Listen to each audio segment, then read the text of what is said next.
The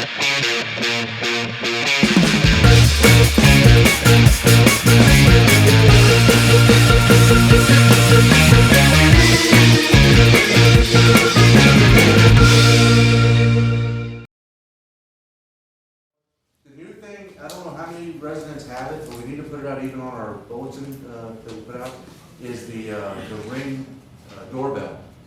Is everybody familiar with that? Oh, yeah. It records what you're That's doing. awesome. The sheriff's office has partnered with Ring.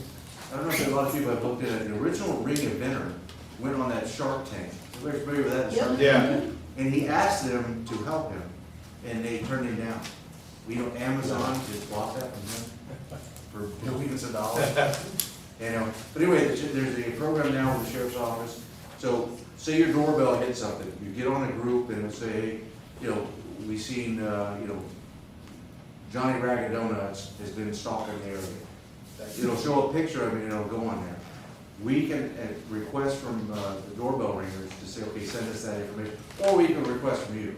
So it is private. It's not like Big Brother's watching you that we can have access. We have to get permission, one, from you, the resident, and two, from Amazon to say, hey, they'll send you the pictures. But I'm telling you, it's great. Now that it's turned on, I got it on my phone with every other text that I get, Amber Alerts and everything else. I get 87 doorbell ringer things to my phone. But they're doing good. If somebody's breaking into cars, or, I mean, they report everything. You know, some of it is not legit. It's actually the UPS man. They came to the front door to drop something off, but they didn't know the UPS man in his uniform, so they report that. So the sheriff is trying to put it, he's not backing it, he doesn't pay for it, he's not monitoring it, but he wants the residents, so all the community meetings, we're letting people know. So if you're able to put that on your house and get into that little loop, it benefits us. So all the solicitors and things that we have out in the farms, our cars pulling up, this is gonna record them, and we have access to them. You know, they're stealing stuff off the porch, or, you know, just remember, you're home, especially females, you're home by yourself alone, somebody knocks on the front door you don't know, you don't have phone, call 911, you don't know them. Maybe it's better off just to scream out something. Hey, hon, can you bring me the tomatoes? Can you bring, whatever, so they think there's multiple people in there. Because once they knock and you don't answer, you're gonna go to the back door. You're gonna knock and you don't answer, then they're coming in. So use that, just scream out. If you somebody at the front door you see and you don't know them, start talking in the third person. I do it all the time. So it works pretty good for me, so I talk to myself every once in a while. But, you know, use that, let them know that there's, you know, maybe more than one person in there. So you can go from there. Excellent. Any other questions for Steve? To go through that, we've talked about it before, there's an app, Connect Protect. Yes. You can connect it to the Palm Beach County Sheriff's Office and things. But one of the things that they've added now with this Connect Protect, instead of you sending information to the sheriff's office, when you see something, take a picture you want, they also now can send things back, instead of like with Amber Alerts and everything else. If they have something, you know, there's been, the last one, there was a missing child and stuff. Right. And so they went through and hit everybody with HAGs, the Connect Protect, to let them know that there's a missing child from this area.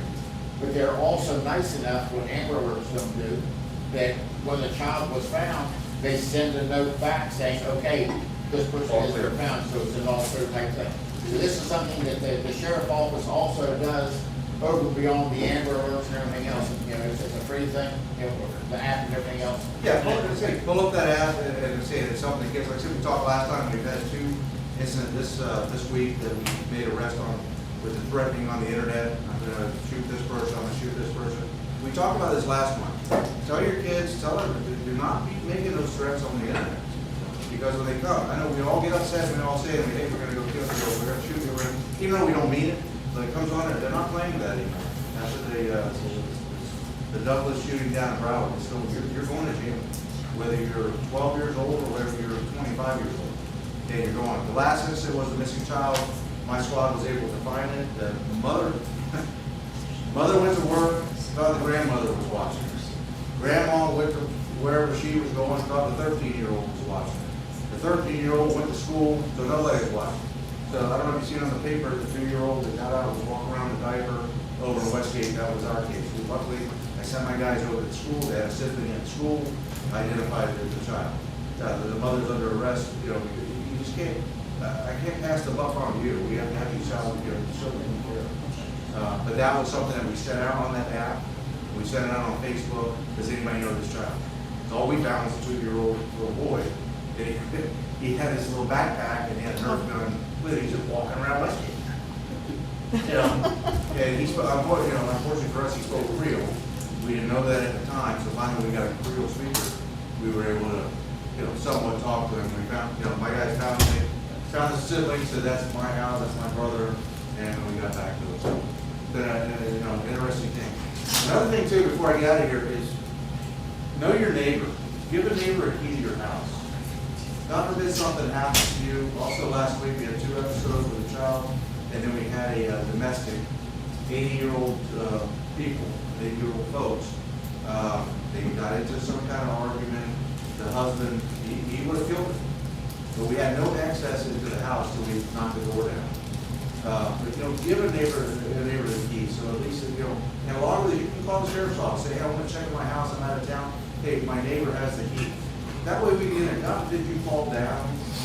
We're calling fire and rescue. Somebody's got to reach that door to get in there to help you. Because if we wouldn't reach that door, unfortunately, he would have killed his wife. And he was so good, dementia and everything, he was just so out of it that, he would have done it.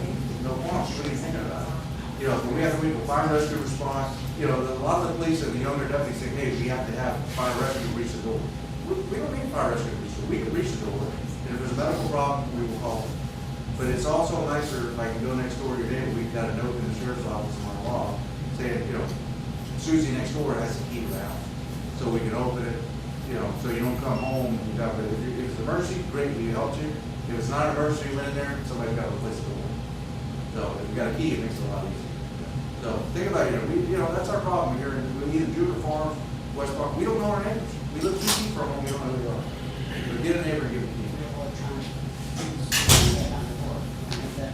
You can give that to the sheriff, they'll put it on their wall, on checks of your house, say if you're going out of town for the week. But remember, if you go out of town or whatever, you're living out here, living anywhere, you can call either whatever district, you guys are under District 3, and say, hey, I'd like a welfare check of my home, I'm gonna be gone for 2 weeks.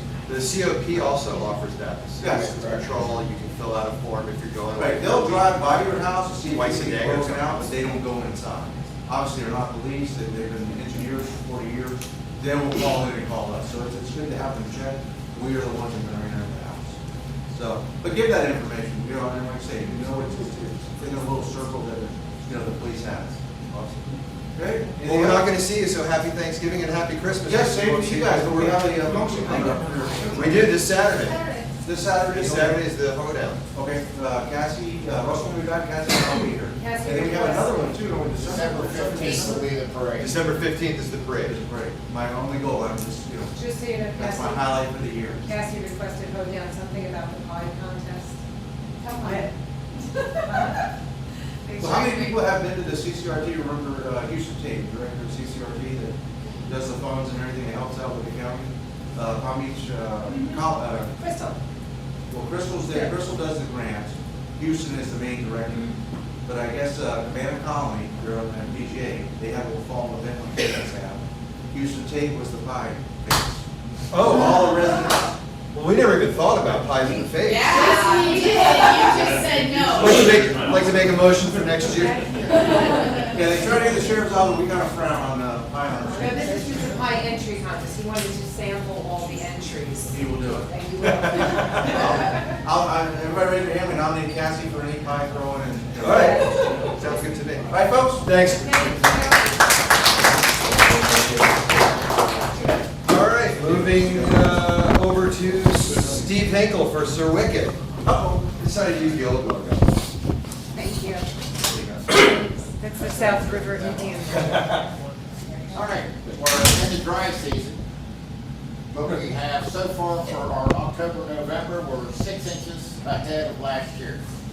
So things are still growing along the canal banks and everything else, so we're playing catch up with our mowing and stuff, so, you're gonna see us out mowing a little bit more because again, we were hoping to have things slow down a little bit on grass mowing and get back to doing some swale maintenance.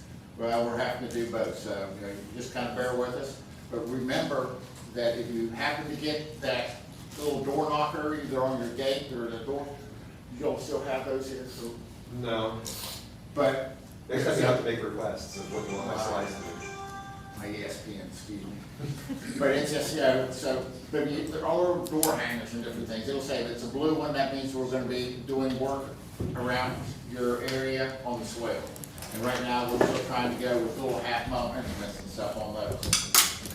Our new building, the steelwork's going up. They're hoping to, by the end of the week, to have the insulation up so that the roof can go on, and start also with some of the insulation on the sides. And it's coming along very good. If everything goes well, probably mid-January, we'll be able to go through and be into the building. And so we're happy about that. But one of the biggest things of it is that we're also looking forward to having this extra space for our landowners day. You know, we don't have to put up as many tents, we can go through and have more area that's in the shade and out of the weather and stuff, so that's one of the good things we're looking on that. We are still planning on, or making plans for the expansion of the conference room.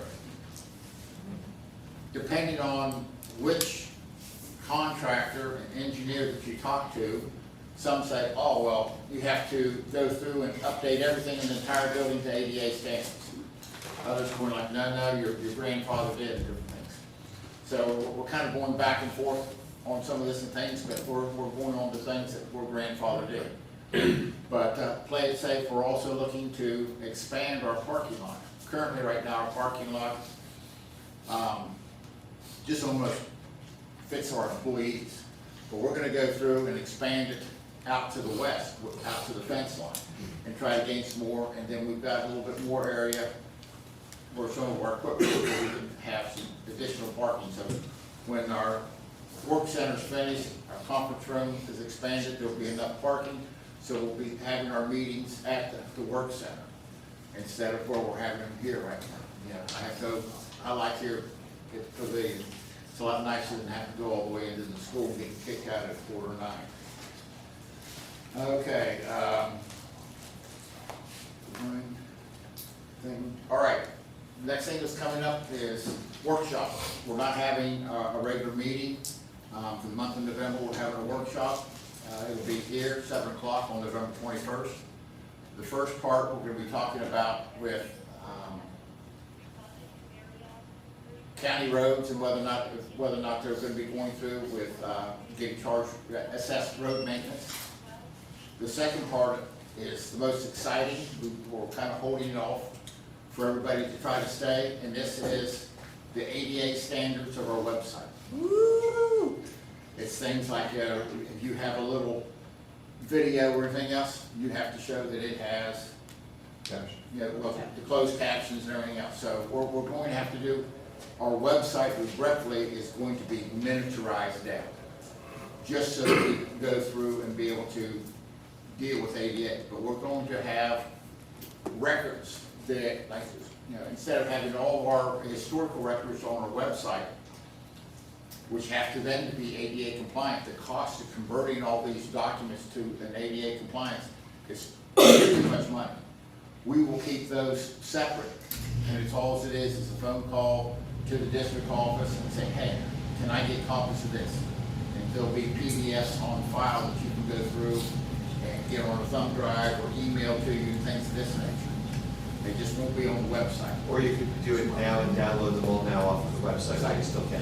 Right.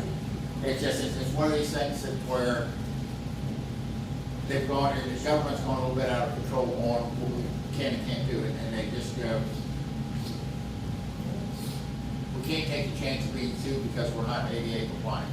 There's lawyers that are out there looking for small little government entities and things of this nature just to pad their pockets, is basically what they're doing. So we're going to go through, and we have, like I say, the majority of this meeting is going to be talking about ADA compliance. We're going to have to go through all of our pages and agree what we're going to be doing, even clear down to the map. There's the district and stuff. We have to be careful on how we have that on our website. So it's just, it's an exciting time. If you want to really have some fun, stay there long enough for the ADA compliance. So that's what's going on. Our next regular meeting will be December 12th here, both of them at 7 o'clock, so one on November 21st and then December 12th here. Questions about the district? Thank you very much, Steve. So we're going to go through the Jupiter Farms resident stuff. I just wanted to note for anybody who may have known him, Jupiter Farms residents lost a dear friend. Susan Kennedy's brother, Blair Kennedy, passed away recently, and he was a good advocate for Jupiter Farms. And I just wanted to acknowledge him because I think it needs to be said. So think about him. Moving on to, I want to do the Jupiter Farms advocacy stuff first. This is what is being proposed for the corner of Rocky Pines and Indiantown Road. It is a soccer facility. They have now announced that there will be public hearing dates on the 10th of January and the 5th of February. The January date is for the PLC LPA public hearing, and then the BCC, the Board of County Commissioners Transmittal public hearing, is on February 5th. They also have a third date of April 27th for a BCC adoption, but I don't think it's going to be adopted quite that quickly. I don't think it's even going to be passed. I don't think the staff recommendation is going to be positive, but they have to go through the motions, and we are watching, and we are waiting to see what documentation we have regarding this that comes out of the county. This is a major rewriting of the Palm Beach County ULDC. This would be rezoning the future land use of this area as commercial recreation. And as you know, we are strongly opposed to anything with the word commercial being put in on Indiantown Road. So other than that, I don't have any new information on this project other than that they continue to move forward with it. We do want to try to meet with the petitioner and staff to see where exactly we are, but that's probably not going to be coming soon, and hopefully it'll be coming before the 10th of January. I can ask if there are any questions on it, but I don't know if I'll have your answers, other than we will keep you informed every step of the way as we move along. Are these the kind of meetings you're gonna want public participation, people to show up? At the public hearings? Yeah. Okay, you're gonna send in a, Absolutely, I'll Okay, so send up a January 10th? flare and you'll all know about it. January 10th? January 10th. It's a Friday night. It's not a night, it'll be during the day. Okay. Now, again, these are all tentative, I wouldn't put them in your calendar. Once I know for sure what's happening, because this is also, and this is the reason why I won't put these out there publicly now. Developers are very good at kicking the can. If they know that there's going to be 50 to 100 people showing up against it, 3 days before, they're going to ask for a postponement Okay. till the next month. And then people are going to have to clear their schedules again. It's a tactic. So until I know for sure. Okay. I'm retired, so I'm in. Yay! Good. County has definitely heard from Jupiter Farms residents as a body on this, but they also are going to now hear from the actual residents of Jupiter Farms. So yeah, I will send up a flare as soon as I know it, and so please be on our news mailing list for the newsletter that comes out about once or twice a month, and that would definitely be a special issue, urgent kind of thing for all of those things. And if we need letters, we will put up a template of a letter that you can write, who to send it to, and all that wonderful stuff. So we just got these dates on Friday, so I still haven't spoken to county on this. Any other questions about soccer? Which way is Indiantown Road on this? Indiantown Road is here. This is Rocky And that's Pines. So the entrance. So the entrance would be off here. Rocky Pines. And they're looking at a field here, an enclosed field here, an enclosed half field here. They are making allowances for the nice little wetlands. This is going to be included, another enclosed cafe, something like that. This is going to be their nice parking. and it's really gonna be beautiful. Our objection, isn't to the fact that there's going to be recreational, that children can use, but this is not built for the farms. This is built as what is called a regional attractor. If you have that many teams playing at one time, I'm pretty sure all the kids are not from Jupiter Farms. So that means there's going to be a lot of road traffic. They've already done their road studies. I want to say it was like 400 something trips. 427 a day. You know, and when is that gonna happen? After school? So, yeah, that's gonna be a huge impact on our area, plus the idea that it's commercial anything. This is not open fields for people to use, this is a private soccer club. This is the same thing as, commercial recreation is the same thing as the wave pool that was going to go in Park of Commerce. That's commercial recreation, that's all the same designation when it comes to the county. So, you know, this guy decides to turn it into something else later on, it's commercial. Commercial is commercial is commercial down the road. And this is a flu overlay, this is part of the Palm Beach overlay map that would greatly affect the entire corridor, the entire run of Indian Town So it could Road. become a Lowe's? Well, They those sell would be go-kart- commercial go-kart- recreation. Go-kart truck. Sure, yeah, go-karts. I mean, who knows, the possibilities are unlimited. What? Top golf, that's a sports thing. But yeah, I mean, commercial anything, and then it's just, you know, it's also leapfrog development. This is not connected to anything, this is the middle of the residential area. So, yeah, we have a number of objections to this, and county knows pretty much what they are so far. The indoor recreation, is that like indoor, like we're talking right here? Yeah. So it's an indoor field? Yeah. So it's an enclosed building? Yeah. Roof, the whole? Uh-huh. Uh-huh. How big is that lot, man? This lot is 19 point something acres. And they're still disqualified because they have to have 20. They can't subdivide because they can't have, because they're not more than 20. But that's the only thing when it comes to that kind of designation. I mean, it's not a commercial piece of property. If it were agricultural and they wanted to, then they would be exempt. You know, they could put, you know, 19 acres of pot fields and we'd have no problem with it. Right? Right. You know what I'm saying? Oh, wow. Fire rescue's in the back. I didn't mean that. You meant puppiness. Hemp, which is a very industrial crop, is what I meant. So yeah, I mean, this is going to be something big, you know, and this would definitely affect the traffic on Indian Town Road. So I'll keep you posted as How things. big is the Publix plaza acreage wise? 50 acres. Is it 50 acres? I think it's 50. 15, so 50. from 5-0.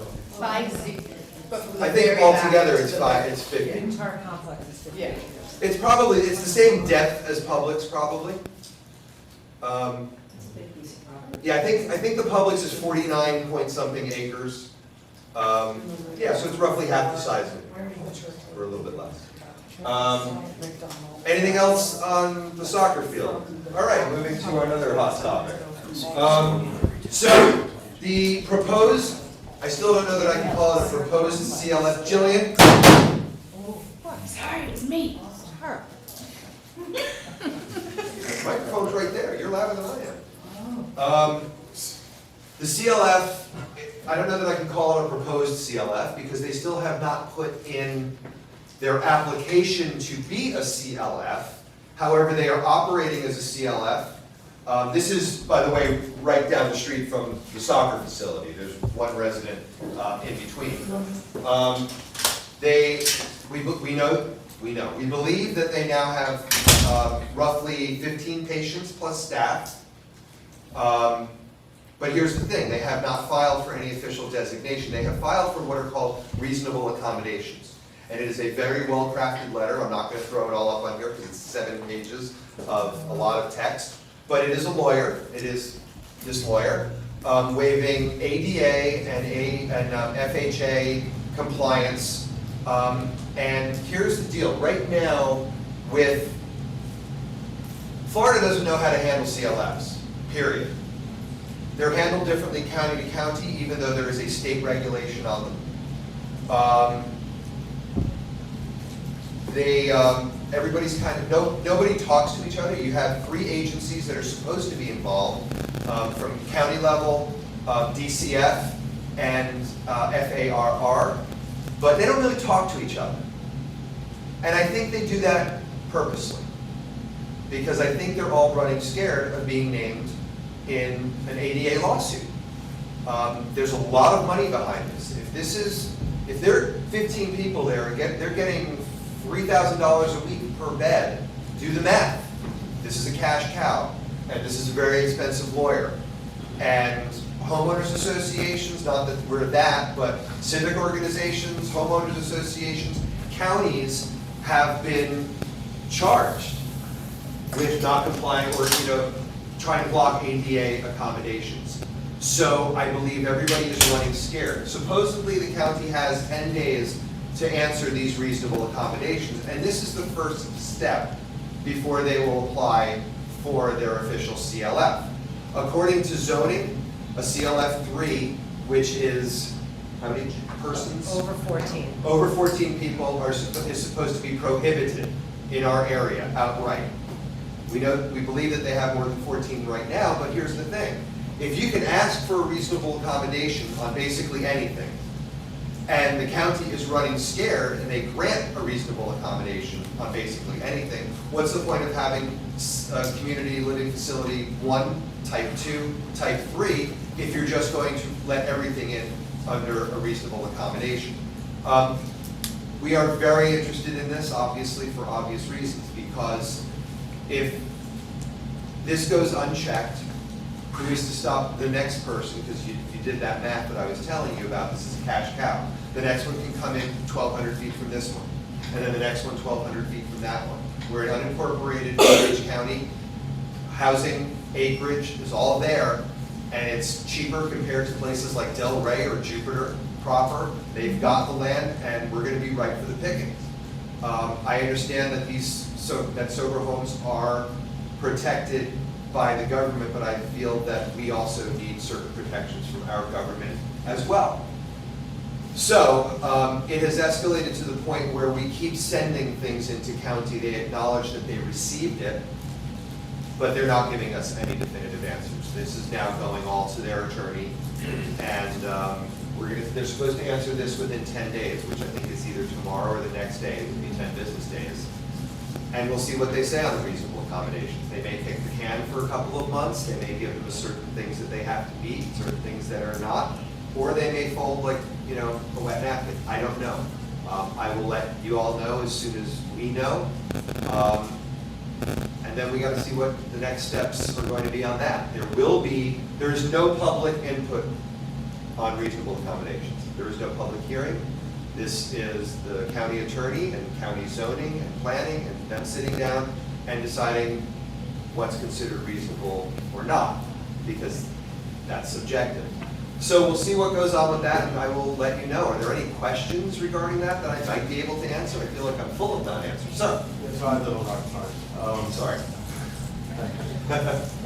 So this is actually for ADA. It's sober. Nothing to do with the CLF. No, I'm Okay. This letter from the lawyer is nothing to do with the CLF designation. It has to do with accommodations related to Right, it's the operations first step. that will then allow them to proceed with their. Theoretically, yes. Yeah. Because it's in full effect, right? I mean, they're operating. Well, they have. They're operating. They are operating. They have what is called a provisional license from DCF. I don't know what is supposed to be in place before that provisional license, or to maintain that provisional license. It's only a license that's supposedly good for 90 days. I would assume before I plunked down $1.5 million and built this thing that I would be able to do it where I did it, but this is, they take advantage of loopholes. This is done all over the state. And they will stand at their gate with a copy of ADA and FHA saying, we will not allow you on property. Maybe the gentleman in the back, our captain, if there was a reason for fire, maybe he would be allowed, but they have denied, not this one in particular, but CLFs down in Palm Beach Country Estates, they've denied access to the health department, to code enforcement, under the guise of saying, we're ADA, you can't come on our property. I would assume that certain things like fire protection would be something that would probably want to be monitored if there were a dwelling that had 14 people in it. But right now it's in a gray area. County doesn't even consider CLFs businesses. Because I know businesses, there's certain fire code that you would have to keep. They're not even considered, they don't have to have a business tax license. They, I don't know, you know, there's a lot of money being exchanged, but they're not considered a business. They're considered a single-family kind of operation. It's a mom and pop operation. It's only $500,000 a month, but, you know, so I don't know what, you know, there's just a lot of people hear no evil, see no evil, speak no evil, that they don't want to talk to each other, and they're all scared. What happened in Miami, they, the commission, or whatever their comparable commission is, they tried to say no to one of these homes. And every person on the commission, every person in the zoning board and planning board were named personally in an ADA lawsuit. Who wants that? So county's running scared. County wants to make sure that their I's are dotted and T's are crossed if they put any kind of regulation on this. According to state law, there is supposed to be some regulation, but if anything can be granted through a reasonable accommodation, why bother? You know, is it just a show? Where's the reasonable accommodation for the community? Yes, ma'am, in the back, I don't know your name. And at what point does the state legislature and our local representatives step in and offer a little bit of Would you? backbone to the Well, here's the thing, commissions? there's federal guidelines Right. that are interpreted into state guidelines, which are supposed to be interpreted into our county guidelines. If you look at the state guidelines and then you look at our county guidelines, we have found what we consider glaring differences. And we have tried to point those out to county. We got a couple of tertiary answers quickly, and then once they realized this was going to escalate fast, that was it. We send them updates. They acknowledge that they've received the updates. And I think until they decide how they're going to act on this, it's going to be pretty quiet, radio silence. Any other questions that I might be able to answer? We have a number of people who have been involved in conversations. I don't know if there's anything that you'd like to add, Sandy. I know you've spoken to FAR. Yeah, it's a really, they have created a system here to provide oversight to these types of facilities.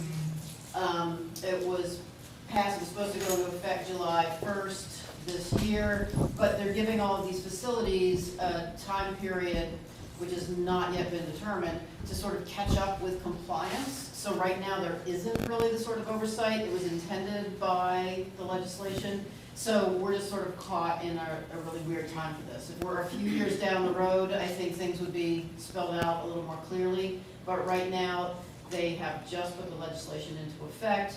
It's not being enforced yet, and that's sort of where we're caught right now, trying to figure out how to move forward with this. Yes, ma'am. And for the record, what does FAR stand for? The Florida Association of Recovery Residences, they are going to be the organization that provides basically the oversight, because this is sort of a very unregulated field for a while, and that's where the legislature said, let's let this organization do the oversight. But that means there's a lot of organizations that have to be coming to compliance, and that involves a whole lot of, you have to have licensed people on board, there's a lot of certification activities that have to be, there's visits, there's site visits, and so to get everybody on board is gonna take some amount of time, and right now, nobody at the state level is really enforcing this as of yet. So that makes it a little bit harder for us right now, because at some point that will change, and it will be a little bit easier to figure out where we stand, but we're in sort of limbo. So what's the advice for the neighbors in the meantime? Because it seems like there's no recourse, there's no intention of the county to enforce anything, because as you say, they're running scared, and they have. I don't know that that's their long-term plan. I think until they can figure out, I mean, they have to answer this letter. They do have, the Heal Recovery will have to file for a CLF of some type. Sure. But they can file a CLF type 2, but actually make it a type 3. Who's gonna check that? And that's where eventually FAR will. Yeah, but eventually, but they'll be long gone by then. Yeah, I don't know what the golden answer is on that one. The only thing that I have been advising residents who have called us saying, obviously the argument is we don't want them. You know, it can't be pitchforks and torches. Yeah. It can be what is legal and what is illegal. It's So if you see a code violation, report it to the code enforcement people. which is falls under zoning. I would, start from the top and work my way down. If John McGillis is head of planning and zoning, then throw the thing to him. Copy it to Commissioner Valachay's office. And, because I've heard, they're replacing windows. It's very easy to go over to the building and zoning site and say, well, look, there's no open permit. They're not permitted to do this. I don't know if what they're doing is legal, but boom. I heard today that there's 5 loads of dirt. They're doing something with the dirt. There's 5 big or 6 big payloads of dirt. I don't know if they need a permit for that. I see that there's not an open permit on the other website. Report that and just observe.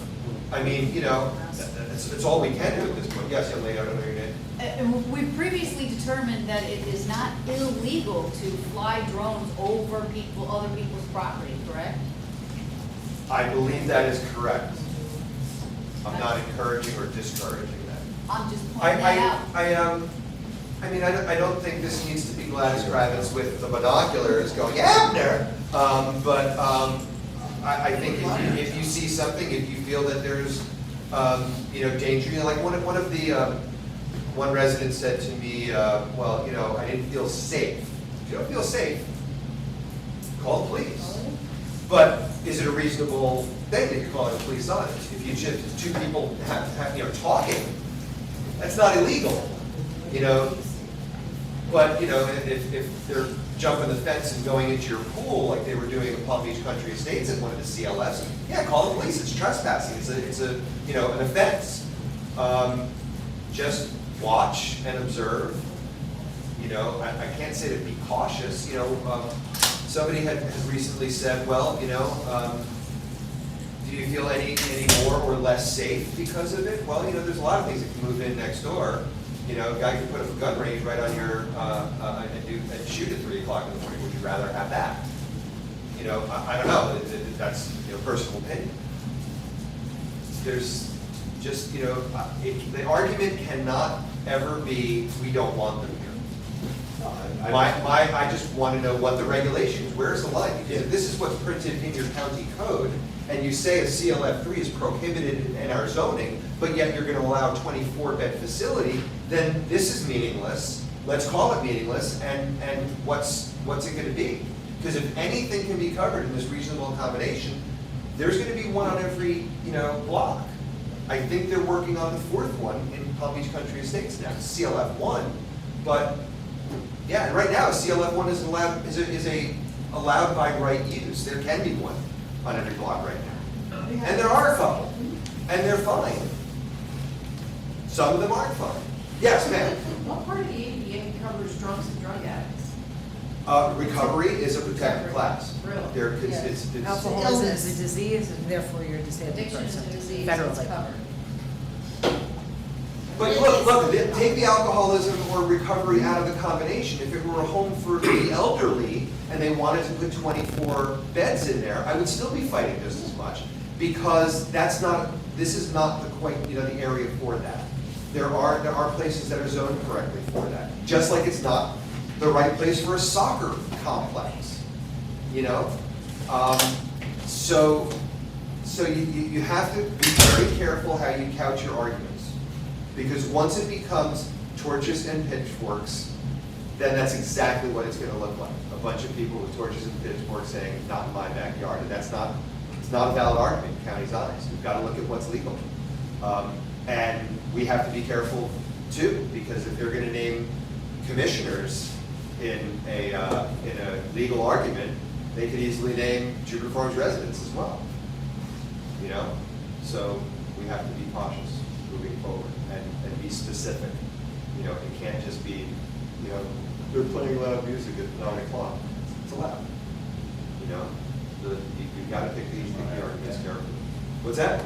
Just not after 10. You and your crazy kid music. Any other questions that I might be able to answer or not? Excellent. So moving on, Jupiter Farms residents, this Saturday is having our hoedown here. We've got music by String Assassins, so you could go to a club and pay $50 to hear them, or you can come and hear them free. Great band. We've got Burnt Offerings, food truck. We've got Scoop Coop. Say that. That's right.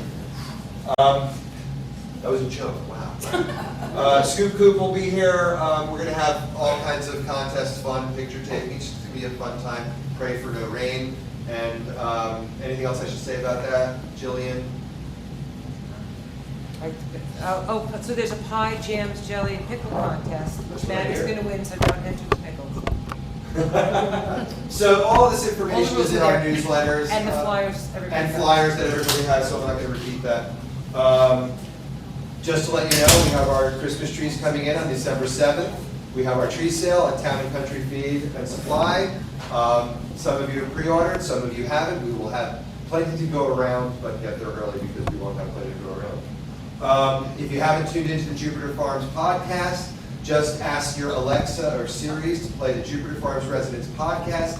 You'll laugh, you'll cry, it'll change your life. We also have the shootout coming up. That'll hopefully, registration for that will be open soon, so save the date. It's Saturday, February 8th over at the Okeechobee, what is it? OK Corral out of Okeechobee. And a splendid time is guaranteed for all. Any questions? A note on that, we sold out last year before the event, so if it's something that you want to join us at, Yeah, get the It's a tickets great early. Christmas present, It is. Valentine's present. yeah. You know, you get to shoot at your fellow, neighbors. Yeah, we've all got a duck and dodge, most important. Yeah, yeah. So, and now, ladies and gentlemen, I would like to introduce Captain Christopher Baker from the Palm Beach Fire Rescue Jupiter Farm Station. Ladies and gentlemen, give him a hand. Thanks for coming. Good evening. So my name is Christopher Baker. I'm captain on B shift at Station 14 on Indian Town and He's Mount tanky. Airy. He's a tank as well. Yeah, it's been a long day. The gentleman that was here before, that is Battalion Chief Dahlman. He is the battalion chief on our shift. He runs the entire battalion, so it's all of Jupiter. It's five stations total. We have 3 shifts out at the station, an A shift, a B shift, a C shift. 6 people on all 3 shifts. We have 1 engine, 1 tender, which the tender is just carries 3,000 gallons of water. It's our water truck since we don't have hydrants out here. 1 rescue truck and a brush unit, which is the one that I drove tonight, which is what we use for our fires that we have in the woods, in the brush and that sort of stuff. Our zone is big. All right, it's not just Jupiter Farms. We go all the way out into Corbett. In fact, last shift, we were driving around looking for the gentleman that got bit by the alligator for 2 hours. We have Pratt Whitney, we go all the way up to Martin County. We actually cover part of Martin County, that's north of our fire station. You get paid extra for that? I don't know what the county's deal is on that, to be honest. I have no idea. I know we have covered it for a long time. Yeah. Because there's no way for them to get to it. Right. They're all the way up there, closest fire station is probably Indian Town. Yeah. They'd have to come all the way up Beeline down, so it's just one of those things. We do that with different cities. Right. We cover parts of their area if they can't access it, because it's a small little pocket. If there's fees incurred, I have no idea. It's something that they've been doing for a long time. Nothing. I mean, we build them for transport and that sort of stuff, but I don't know if Martin County gives any money to Palm Beach County Fire Rescue for it. No. So we're not really privy to that. They should do something nice for you guys. I'm just saying. Christmas It's funny, Martin County Sheriff's Office does patrolling there. They'll come up and patrol there every now and then. We've seen them driving by. So, yeah, so and then we go all the way to the turnpike. Our zone ends at the turnpike. We technically don't have the turnpike. That's Station 19, which is on Central. They have the turnpike at 95, but we back them up on there. Like I said, we go all the way west. We go down as far south as the north part of Colusa. We cover the north part of Colusa, and then like I said, we go all the way up to almost Canada Highway. So the zone is big. We cover a lot of area. We have a 3-man engine, 2-man rescue, which that 2-man within the next year or 2 will be staffed with a 3rd. We were told that came through with our contract, all 2-man rescues will be staffed with a 3rd. So that's good for the residents of the Jupiter Farms. You'll have a 3rd person on that rescue. I know there was a couple things that my district chief wanted me to touch on, things that you guys can do at your homes and everything that can help us, because we do have issues. Running calls in Jupiter Farms, especially at night, one of the big things is address numbers. Yep. Okay, 9 out of 10 homes don't have addresses on their mailboxes, they don't have addresses on their fences, and their houses sit back so far that we can't even see them. So at night, when we're watching our MDT and I'm sitting in front of the computer and I'm saying 500 feet and then all of a sudden it stops and we're looking around and we can't find an address. So then we're You've kind reached of your backing destination. up, we're backing up, we're pulling forward, we're getting out, we're walking around, we're trying to find the house. If it's a serious call, cardiac arrest, stroke, fires we can only see.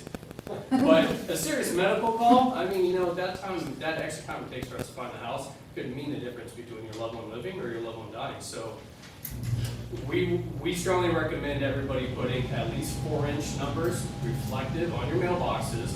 And then also, if you can, put them on your fence if you have a fence up front, to make sure that it's not blocked with a shrub or something of that nature.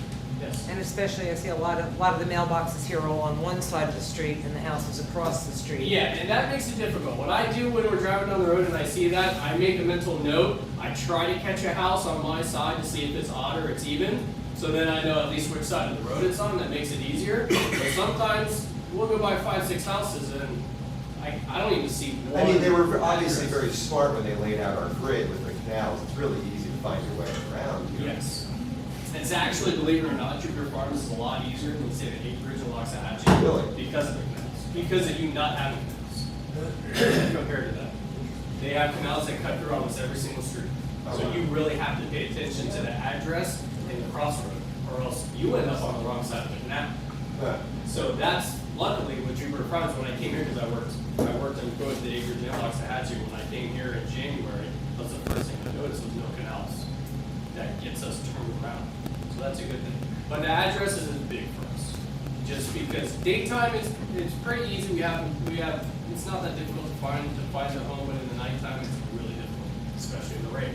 If it's raining really bad and we're trying to get somewhere, that makes it really difficult. Also, if the front of your address where your road is, if there's a lot of trees and shrubs and debris, try to cut that back some so we have enough room for our trucks to get through. Because if we get back, especially if your house is set back pretty far from your actual street, we like to try to back our trucks in so we can get as close up to the house as possible. So when we're wheeling out the patient on our stretcher, we don't have bumps and everything all the way to the road. We can just kind of get right in there. But we do have problems with residents that don't trim them back and we can't actually get back in there. So that always poses a little bit of an issue. So if you do have trees and shrubs, try to trim them back, at least what you would think would be wide enough for our trucks to be able to fit in. If you like to have shrubs around your house, on the outside of your house, try to keep them at a maximum of like 30 inches. Because if they're a type of shrub that can catch on fire, especially during the dry season, especially if you're burning in your backyard, which we'll touch on burning in backyards, but if it catches on fire, and it's really tall, it can get up into the eaves of your attic, and then it can catch your attic on fire. We've had a couple of those, that's always an issue. So if you do have shrubs around your house, try to keep them down around 30 inches, maybe no more than 4 feet. Just, keep them away from the actual roof, because as you all know, underneath the saw pit, there's openings for ventilation. Fire and smoke get in there. It goes both ways. Yeah, it can charge your entire attic up with smoke, and then charge your entire house up with smoke when the fire's just actually on the outside. So you can do damage to the inside of the house when you don't even really need to. While we're on that subject, burning in your backyard, People and do in the that farms. out here. It is illegal to burn yard debris, anything in your backyard in Palm Beach County, east of 20 Mile Bay. It's been that way for a very long time. We run on it, not as frequently as you would think, but we do. And when people are burning, they're very big piles. I mean, I'm talking 10, 12 feet tall, 6 feet wide. They're big. That's illegal. That can't be done. The only burning that's allowed for a county ordinance is you can only have a burn pit no bigger than a 3-foot diameter, and you can only burn like the type of wood you buy from Publix or Home Depot that's in Publix. That's by law. Yes. What is the consequence when you don't follow the law or the ordinance regarding big burning, large burning? Okay, so we'll show up. We'll tell you you can't burn. we'll have you put it out, or we will put it out. Our policy is that we're supposed to write you a notice citation. There's no fine in that. But that's for the first offense. If we come back out, then you can start incurring fines, and then we also get the sheriff's office involved. Most of the time, when we go out and we tell them they can't do it, we normally don't go back out. I've only been here since January, and I've never been to the same house once. I'll be seeing you soon. Okay. You got a card? Yeah. You guys will be friends. You plan on burning? No, I have a neighbor that has burns and she feeds with a bucket loader. No, yeah. And she has no water at all, not a hose, nothing back there. Yeah, see, that's legal. If you want to burn in your backyard and you have let's say you just cut down a bunch of trees and all that kind of stuff, you can call the Division of Forestry. You can apply for a permit, and they will come out to your house. They will look at your site. They will make sure you have, you have water nearby. You have a hose that you can get out, and they will give you a permit that you can burn. The only stipulation is you have to call them the day that you want to burn, and if it's a burn day, they will say yes. And then they will notify us, and we will know that, or you can notify us, and we will know that you're burning. Even if your neighbors call, we'll normally come out just to check and make sure that, we're following all the codes. You have water nearby, nobody's leaving it unattended, and we'll just explain it's gotta be out by dusk and all that, but then we will let you burn. We have residents in the farms that have permits, and they burn on days that they are allowed to burn. But you just have to go through the proper channels. You can't just cut down all your trees. And I understand, I was told that you guys are having a problem with waste management picking up your stuff. That's unfortunate. It's a new contract, people just have to get used to it, they'll deal with it. Yeah, so, in the beginning, that posed some problems for us, It's not a big deal for me to go out and just say, hey, put it out, please don't do it again, and then we go another. I understand people are hurt. Whether or not they understand everybody says they didn't know, whether I know that's the truth or not, I'm not one to say that it is, we just haven't put it out, and then we just, but, you have a question? You asked it for, Oh. because you can for. Yes, exactly, you just have to go through proper channel. You just have to call the Division of Forestry and apply for a permit. They're gonna ask what you're burning, and then they'll come out and they'll look at your site, and then they'll give you a permit. So that is burning. Now go back to the previous stuff, Yes, under access. What about the homes with gates? Homes with gates, okay, so if it's an electric gate, okay? A good thing to do with the electric gate is you can come by the fire station, give us your address and the gate code. I will call my dispatch and I will say, I have a gate code for you to put into the CAD for that address. So when a call comes up at your address, the gate code will pop up. Also, if you have an alarm, like a fire alarm, burglar alarm that's monitored by an alarm company, you can give them that code as well, because when they call fire rescue, they give us all that information. We had one last shift. What if it's just like a GPO kind of? If it's just a clicker, You're just gonna ram it. no, I mean, we'll try to find a way around that. Well, could we call you, like, we have a button on the side of our gate post, not a code. Mhm. Is You it- can- You just told everybody. Everybody, it's 13018. Cold thing. Right, but it depends on the inside, but like Yeah, with the just gate reach code, in are we and able pull. to say that the button is located at, Yes. and that can go in there? Exactly, So that can go in there too.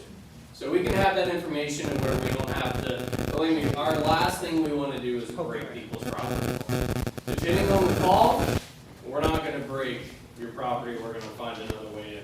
If I don't think we need our truck, if it's a fire alarm or something and I don't see any smoke, I'll climb a fence or something like that without breaking gates. If I pull up to your house, then when I see smoke coming from your house, there's no way to get in, we have to get through. So, it depends on the circumstances. And also with that being said, there's also, if you have, elderly at your house, that could potentially be an issue for falls or something, and is home alone at times, might be a good idea for having a key hidden around your property or getting a lockbox for your door. That's another thing you can give to the alarm company or call us and give to our dispatch. So if we do get called there for something and they can't get to the door, we don't have to force enter inside. We'll try to get in by creating the least amount of damage, but if we get to the house and it's a fall, we can hear someone screaming, we're gonna come inside.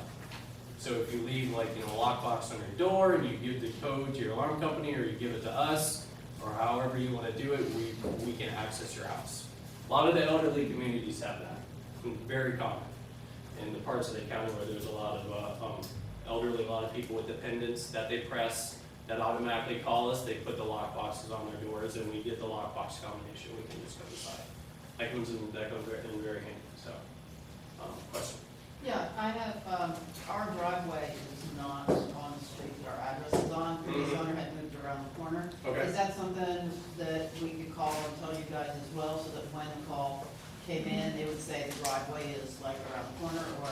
No, I mean, that's something that we can pretty much notice on our own. Okay. Yeah, that's not that big. If, You would do better than me, yes. yeah, I mean, we know that we know that sometimes the actual driveway is not on the address street, especially if you sit on a corner. We know that, we actually expect that. So yeah, that's not a big deal. I have an address question too. Yes. On my road, as I know many others, the houses are out of order. Is that something that you guys know? No. Is that something that you should know, or is that something that a GPS you No, are? so what happens is when we get a call, right, we have a laptop that's just right in front of me. And I hit a route button, and it literally, it shows me a map with the route highlighted, and it gives me a turn by turn. And it tells me the number. And then as we get closer, it counts down my distance to the address. So I know when I'm within 500 feet. So if I call from like a cell phone, it's still gonna take you to the address, it's not gonna take you to like a cell phone Oh, location? no, you have to tell us where your actual address So, is. should that be something I call in and say, like, my house is on, my. Does a regular GPS get there? No. No. Really? A regular GPS Yeah, no, won't our reach house to is- your house whatsoever. Our Yeah. house is like 3 houses from Oh where yeah, it's my house is supposed to like be. 3 or 4 houses from where it's supposed to be. Yeah, and we have another. I actually know the answer, but I don't know it on me. There's a couple of streets in the older section where they were technically numbered, but they were named, and 911 rescue could not find them. And there is a protocol of where to call and get it re-registered, rerouted on the county level. I'll dig that No, it's information. at the property appraiser's office who you call to do this, because I've had to do that. No, it was an emergency office. It was an office of If you emergency. just call it and they'll get the right address, and they go, sometimes it takes a year before it goes all the way through. So don't get into any trouble in the next year. You're on fire, fight yourself back. Well, I mean, we will find you. I mean, if we have a hard time, we don't just, if we can't find the address, we don't just, say, oh, we don't find it, we're just gonna. You call 911 and you give an address. When you're and calling, we're you're find gonna you. say, I am on the Yeah. corner of, like you told me how to get there. Yeah. I'm on the Yeah, corner you of, can- dispatch. That's information you would I'm just give thinking to in an the emergency, dispatch. what if Kenny calls? Yeah, Kenny called. Yeah. What if Kenny calls 911? Why He's would not he gonna do say that? that, he knows his address, he's not He gonna would say be on the that. launch. Kenny will put out the fire Yeah. himself. He has to call. Well, that's also a good point that Sherman just made. Especially if it's nighttime and we may have a hard time finding you. If there's someone in the house that can come out to the street and just stand there and wave at us, that helps a lot. Or if you light a fire, so they can find Yeah, you. if you're like, alright, we're definitely fighting. But yeah, if you can send someone out to just kind of wave us down, especially if it's nighttime, because it's dark out here. Yeah. I mean, there's some areas that are dark. Yeah. So, I mean, just having somebody come out with a flashlight or something, just kind of go like that so we can see you, that helps a lot. So,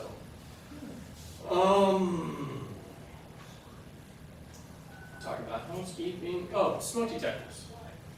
Yes. Just thinking about this man that got bit by the gator. Mm-hmm. If they hadn't put a tourniquet on his leg, he probably wouldn't have survived. Probably not. Because it took so long for you guys to find him. Oh, we actually never found him. He was in Mark County. So what I'm thinking is, with GPS and cell phones today, even talking about finding houses in the farms, Mm-hmm. I know they have devices where you can pinpoint on your phone Mm-hmm. and then coordinate with another cell phone in the fire and rescue. I don't know why that can't be done. In I'm the sure you area could that drop they were a in, pine there's share. not all cell service in that area. Well, That's right, and- Hungry and Man the and problem Corbett. with Right. that Drop gentleman pin and was share. he was in an area that was only available by swamp. So that's why no one could find him, that's why it took so long. He was in the middle of the swamp. And also, he gave the wrong information. He said he was in Corbett, when he actually wasn't in Corbett. He was in Dupree, which is in Martin County. So we were all going to the wrong area to begin with. So that's why it took a while, because he wasn't quite sure where he was, and he was in the middle of the swamp. And that was the only reason, they finally got to him by a buggy. But my point is, wherever there's cell signal, there's GPS.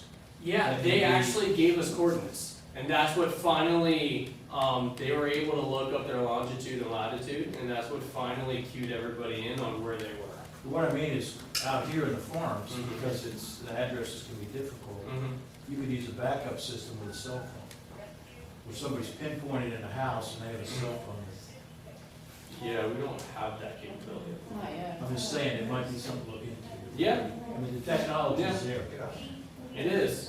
The problem with something with a department our size, everything new takes time. We're 52 fire stations, 1,500 personnel. 52 fire stations, we have,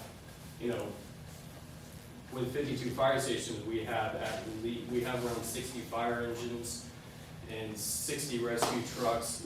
Us getting anything takes time. So that technology could very well already be out Could be an there. app. Yeah, that could already Everybody very plugs well in be an out app, there. Who are you? Plug your name in. Oh, I got you. Okay, yes. That could very well already be out there, but I haven't heard of it, and that's nothing that's coming down the pipes for us. So we don't have the text yet, like Martin County does? What do you mean text? You can text, the fire department and the police department. It's No, text 911. You can text 911, so I guess that's what it is. That doesn't come to us, that comes to our That dispatch. goes to the dispatch, That would go okay. to our dispatch. So can we do that in Palm Beach County yet? Texting 911? I don't know. We can do it in Martin County, and I at haven't that heard that. time, you can text them a PIN. So if you're texting Okay. 911 in Martin County, you can text them a PIN of your location.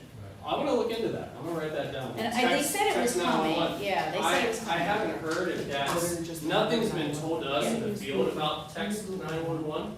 Okay. So, I'm gonna look into that and then I can email you when I find out Thank something. you. But that's a good point, I mean, that would help when trying to find people, especially when they're outdoors. They're not exactly sure where they There's are. no address. Yeah, exactly, Or you're just drop going them based on coordinates and I think I'm here or I think I'm there. That doesn't help a whole lot when we can't even get out. Messenger also lets you drop a pin. I got I just Googled that, on discoverpbg.gov, Public Safety Program 911 Program PBG? Service, Palm Beach. pbcgov.org. Palm Beach Palm Beach County. PalmBeachCountyGov.org. Palm Beach, you can now send a text message to 911 during a life I win. situation. So I just Googled that. I think I win. You can text 911. Let's do it, let's all do it. Let's all Let's do do it it right from now, here. 911 here to the. I wouldn't do that. And guess who will say told us to? I wouldn't do that. We So got it on video. That could be. Yeah, I actually haven't heard that. I haven't heard that. You would think that if That's that because is Palm Beach actually County, they functioning, haven't bothered to tell anybody. PalmBeachCounty.gov. is it saying it's You know, functioning? Yes, that- sometimes, You said that. You said sometimes you think they would we don't promote hear Martin County's had it for over a year. of things. You know, that could be Say- something say they voice push calls out so in fast, though, media. that they would take 911. And then since it doesn't directly affect how we do business in the station, sometimes we. Right, don't. dispatch That is makes dispatch. Because sense. everything goes through dispatch. That If makes you call sense. the fire station and you say, I have something going on at my house, we're gonna tell you to hang up, call 911, and then they're gonna dispatch us. We're gonna start if we get your address, but we still have to have you call, because it's gotta go through them. Yes, sir. Since you cover the Martin County pocket, how does that, maybe extend into that with calling in the 911 or whatever? So it pretty much, what happens is when you're in a Martin County pocket, it depends on what cell phone tower you hit. He actually picked up a Palm Beach County cell tower, so it came to us instead of going to Martin County. I know. And then it ended up being sent to Martin County, and then there was, we couldn't figure out where he was actually at. So we Whose ended- chopper was it that got it? That was Martin County, yeah. So Yeah. it's one of those lessons of when you're going out hiking in the woods, you tell someone where you're going. Well, he was actually with somebody. Was he? Who Yeah. also Yeah, didn't know where he was. he was with somebody who was the one that was calling our dispatch and talking to us on the phone the entire time. They just weren't sure where they are, where they were. Because, I mean, you can get turned around out there and have no idea where you're Oh, going. I know. That's why if you're going out somewhere like that, always carry a GPS with you. Your phone has that capability too. It does, but out there, I can tell you from driving around out there the other day, there's a lot of areas out there, you have no cell phone service. You have A no lot of cell areas. phone Yeah, there's no service. saying, people don't know how to There's a lot of use their areas in my yard. I GPS. thought the satellite's supposed to work where you don't have a cell phone. It service. does, but a lot of people don't know how to turn that on. Okay, your phone has that capability, a lot of Yes. people just don't realize it. Yes. Yeah, there you have it. Okay, any more questions about that? Nope. I think we put that at the topic to bed. Smoke detectors. Alright. Let's just remind everybody, good idea to change batteries twice a year. And when you change batteries, change them all. Because if one goes bad, and believe me, it always happens at 3:30 in the morning, it sets the entire house off. Okay, so if you don't want to be woken up at 3:30 in the morning, good idea when it is time change out your batteries. I don't do it at time change. I do it on New Year's, and I do it on July 4th. I do it based on holidays. That's how I remember it. It's time change every day. Just pick twice a year, change them out, so they don't go off in the middle of the night and wake up the entire family. And it's a good idea to put a CO detector in, if you don't already have one. Put it right inside your garage when you walk in from your garage. Put it right there, especially if you park a car in the garage, and you can get them, that's a CO smoke combo. And just put them there, so if you accidentally leave the car running in the garage, it'll go off and let you know. And you can get everybody out and shut the car off, and then we'll come with our meter, we will read the actual gas levels, and then if the parts per million are there, if it's not zero, we're gonna ventilate. We'll ventilate all the carbon monoxide out, so it's a good idea to just put those in. Any questions? You said when to change the batteries. When do you change the smoke detector? Okay, so smoke detectors, they recommend every 5 to 7 years actually. Yeah. So if you got a 20-year-old house, and 20-year-old smoke It's a detector. good idea to swap them, or at least check them, because I moved into a new house about 2.5 years ago.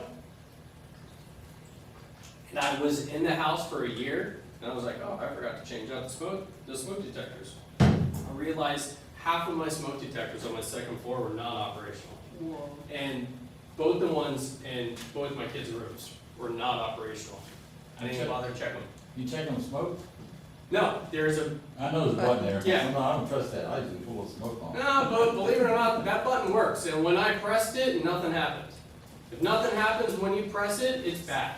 It's supposed to go off when you press that button. If nothing happens, and it's got a brand new battery in it, it's a bad smoke detector, you need to replace it. So, if you've been in your house for a long time, I would check them, make sure that they work, because the smoke detectors themselves actually have an expiration date on them. They're normally anywhere from 5 to 7 years after the manufacture date. At least that's what the ones that I bought, the brand new ones I bought to put in were 7 years after the manufacture date, so it's a good idea to check those, because that's the last thing you want, is for a smoke detector not to work.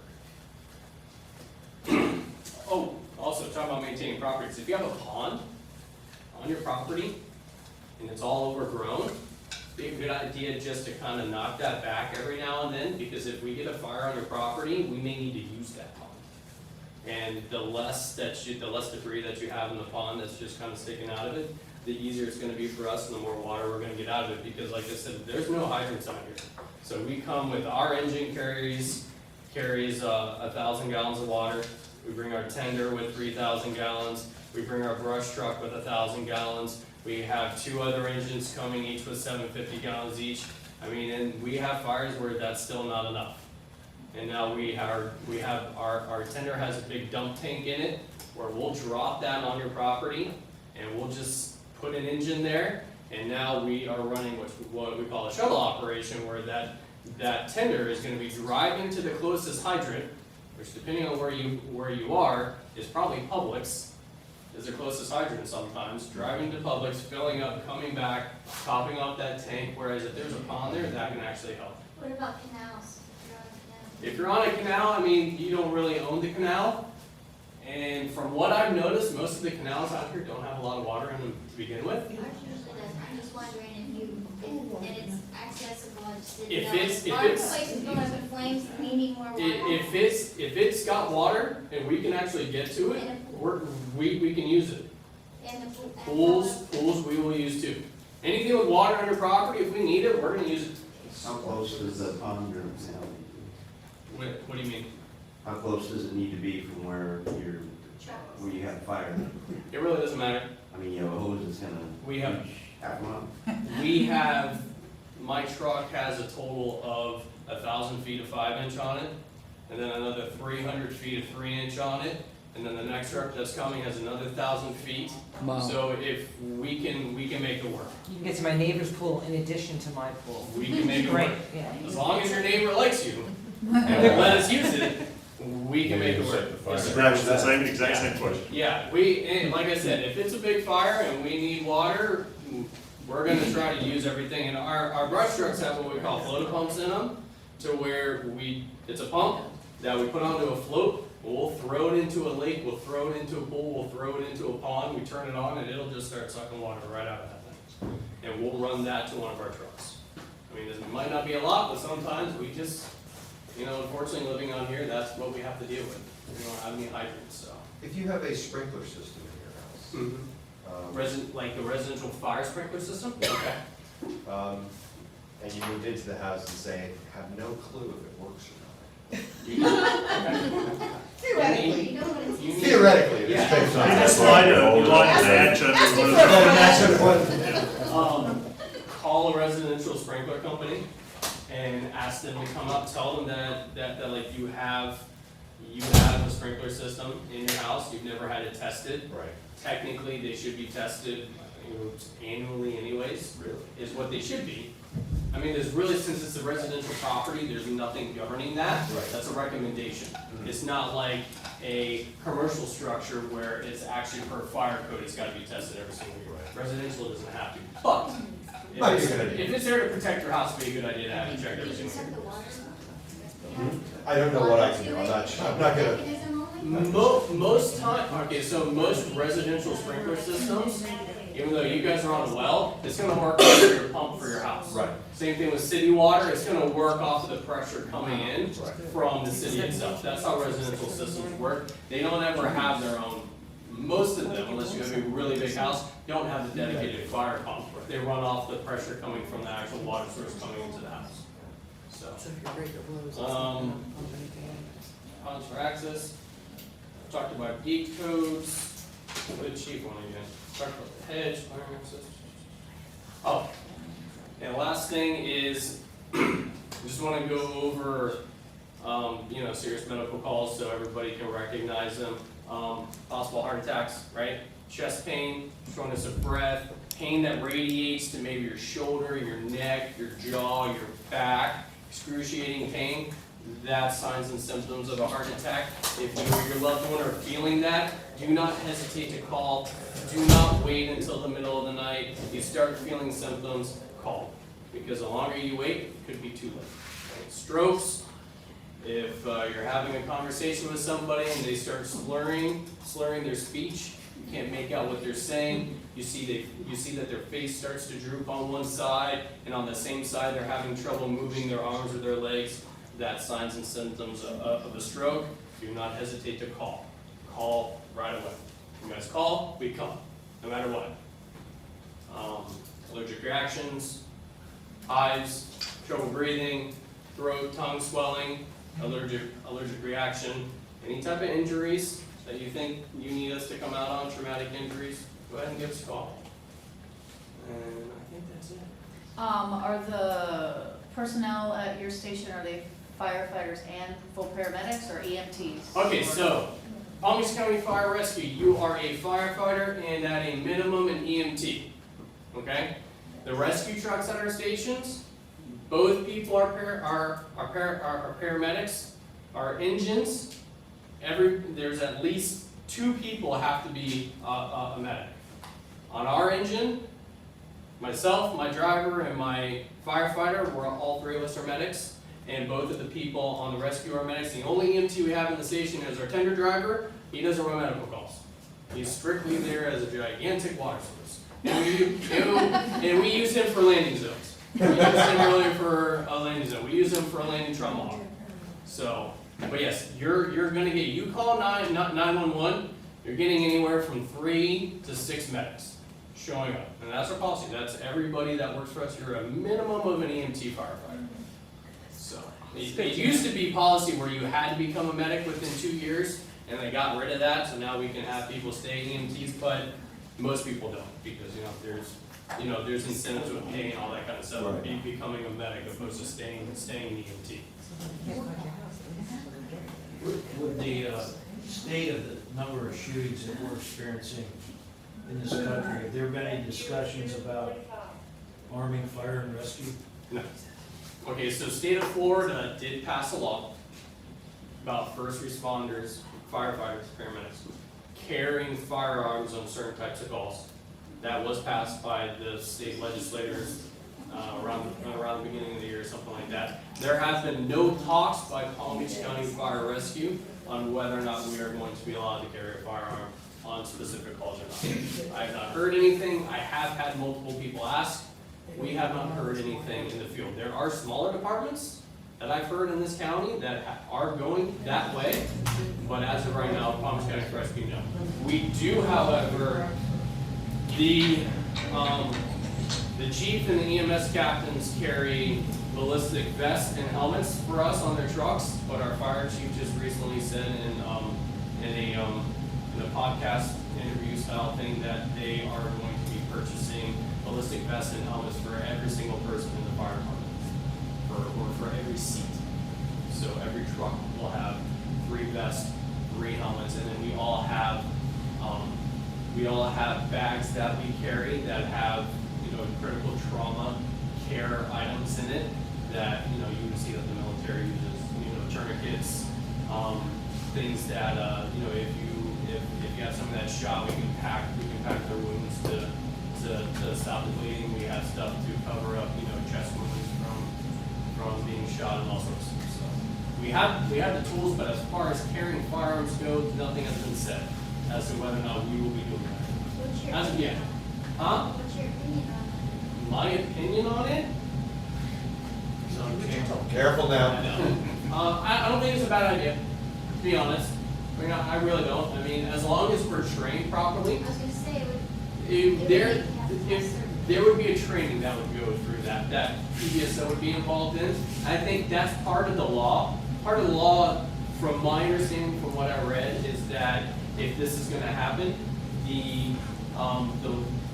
the sheriff's office in that area will deliver the training for that, or they may outsource. We have an ex-firefighter who, his name's Don Deo, who owns a company, and that's what he teaches. He was a Green Beret, met a Green Beret for 25 years, and he retired from the fire department, and he has a company where he teaches law enforcement agency firefighters that same exact thing. Carrying a firearm during calls and having to treat wounded patients, they may outsource it to that. I don't know. But, I mean, am I opposed to it? No. Could you do But as we need to be concealed- trained. Could you do as a concealed weapon and do it as, like every citizen in here has a right to carry an arm? So could you do that? No, absolutely not. No. Our policy is we are not allowed to carry a firearm while on shift. I'm a college We are- professor, I can't carry one on campus. We are not allowed to carry a firearm in our fire Well, station. we're starting our teachers. Not on a college campus. No, in public schools. Yeah, I'm not allowed to carry one on. Yeah, our policy is not, we are not allowed to, we're not even allowed to have it in the fire station. Because That's it's, gonna change. it's a government building. I think So- that's gonna change. It could, but as of right now, that's our policy. So no, we're not allowed. You If guys- we you guys get have- caught carrying a You firearm. guys have to pass background checks. Oh, yeah. You didn't get to be where you're at because, you've done some negative things in your past. You're a good citizen, you've been trained. I mean, I think it would be appropriate for you to arm yourself. Yeah, it's a It's a fraught It's a hot discussion. It's gonna be a county It's a hot decision. topic. A couple minutes ago, you mentioned Trump Hawk and not living too far from the station. I can't help but notice Tomahawk Landing there, is that the Yes. already designated spot in the farms? No, it's not. We have a couple different landing zones. One is Jupiter Farms Elementary, which we actually used about an hour ago. We like the fire station because our tender driver is right there, sitting at the station. So when we have a trauma alert, especially if it's close by to the fire station, I can call trauma alert. I can say the fire station, the front pad on the east side is going to be our landing zone. They make him they make our tender driver the landing zone truck, and he goes out and he blocks the road. He blocks Mac Dairy on both sides, and we can land them right there. For us, it's all pretty much which one are we closest to? And that's all I was asking, I'm That's just curious the big because thing. all the time I've seen it out there, it's always been at the station. Really? You land here too? We actually don't, we don't use it, some ships don't even use it at all. They won't land there at night, they only land there in the daytime, the Trauma Hawk. We tried to use them tonight, and they won't do it. We actually had to divert to the elementary school, because some of them, like the elementary school, not a good idea to land while school's in session. So we have to look for alternate areas. This is approved here, right? Yes. These fields here? Yes, it is. Right. So, you know, it kind of just, a lot of times our decisions are It's based close, on. I've just never seen it land. Yeah, I'm it's- just curious. Yeah, our, you know, a lot of times our decision on where the landing zone is time of day, how busy it is. You know, elementary school obviously on the weekends is a great thing to use, but a lot of times it's how far away are we? So, What can we do for you as a community? You know, it seems, I mean, besides all Yeah. this stuff, I mean, you know, you guys want a dinner every now and then? we're fine, we cook. I mean, I know I see you guys shopping in We public. cook for each other. I mean, yeah, we're there 24 hours. You need a Christmas tree? So that's why you see us at the grocery store. We're there 24 hours. You guys need a Christmas tree?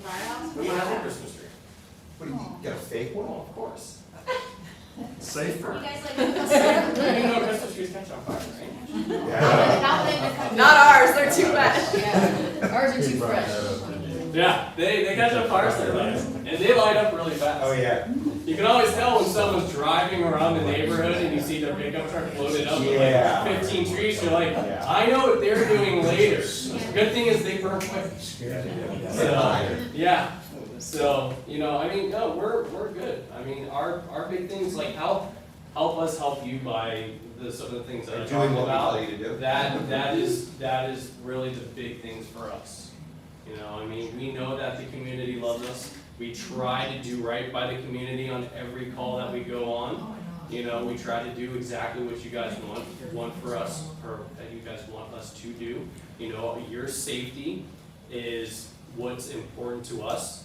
We never like running calls on people that are hurt and sick and dying. That's, believe me, we're in the profession, but we don't like seeing it. So be safe. Keep an eye on each other, just like the gentleman from the sheriff's office was. Keep an eye on each other, take care of each other, know your neighbors. Keep an eye on your neighbors, look in on your neighbors. I mean, if everybody comes together as a community and has each other's back, it makes it easier for us and for the sheriff's office, you know?